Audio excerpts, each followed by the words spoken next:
Saturday, the 11th of March, 2023. Moving out and moving on.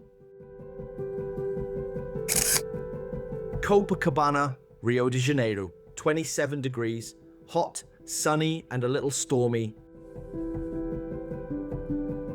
I live in a cozy rented flat on Rua Duvivier in beautiful Copacabana.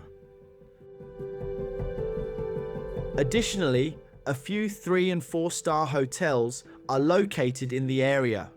Overall, Rua Duvivier is a pleasant street with a welcoming atmosphere. The flat is located on the 10th floor at the back of the building. The living room is of a decent size. It has large windows which overlook a vast open space with only blocks of flats from the next street. Situated approximately 100 meters away, whilst also being able to catch a glimpse of Copacabana beach and the sea from the windows. The sun rises in the morning, so the flat can get quite hot early in summertime. The amount of sunlight that streams through the windows and curtains in the morning is breathtaking and illuminates the entire room beautifully. The living room connects to the small kitchen, the large main bedroom, and the bathroom. The kitchen is small but well organized and serves as a passageway through the maid's bedroom and bathroom, a common feature in many apartments in Brazil. Until about a decade ago, it was common for middle-class Brazilian families to employ a live-in maid who would work throughout the week and return home only on weekends.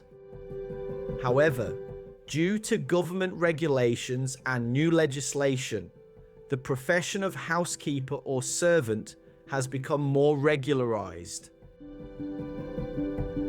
making it more difficult for middle-class families to afford and employ a maid.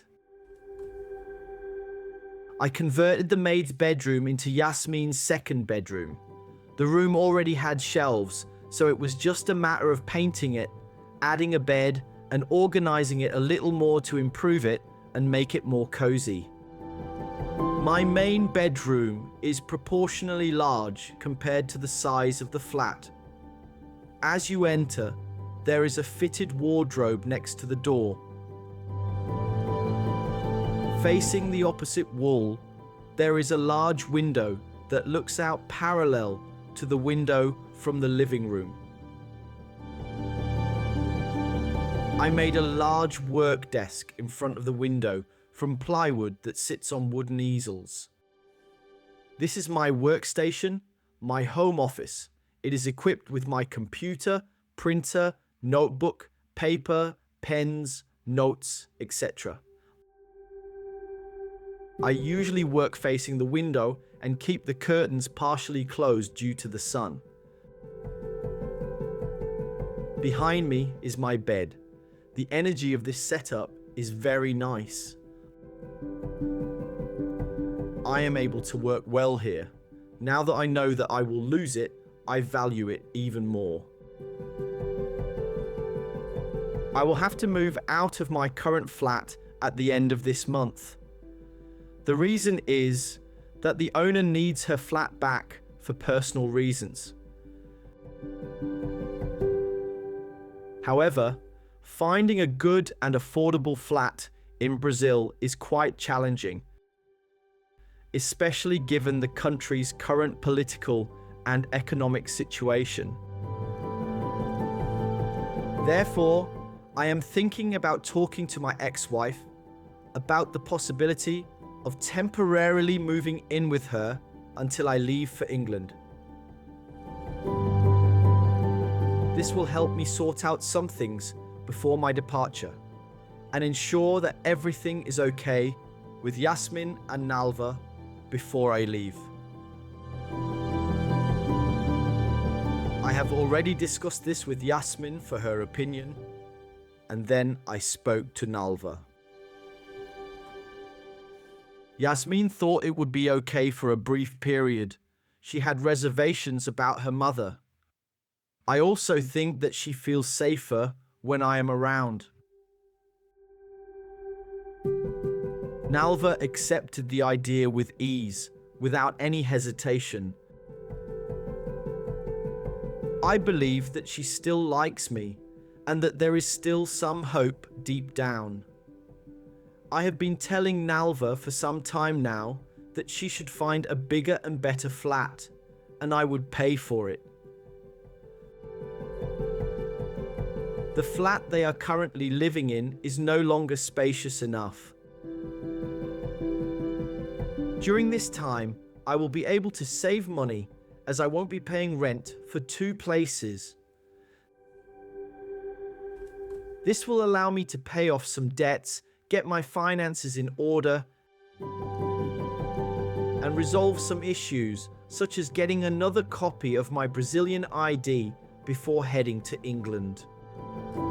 This significant change requires careful handling due to the involvement of people and emotions. Therefore, care is crucial. If someone had told me a year ago that I would be living with my ex-wife in a year's time, I would have thought they were crazy. But life has a way of taking us on unexpected journeys, and we must learn to navigate through these changes. These paths lead to better things, not worse. Life is like a roller coaster ride, full of difficulties. Learning to trust life and go with the flow can be challenging, but it is crucial.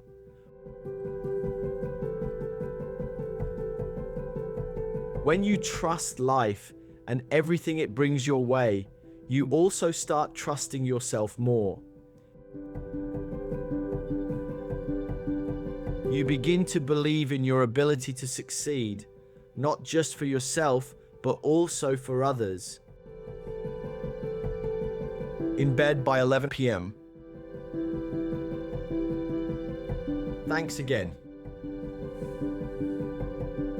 Thanks for reading my blog. Check out my other posts and share your thoughts in the comments. Richard.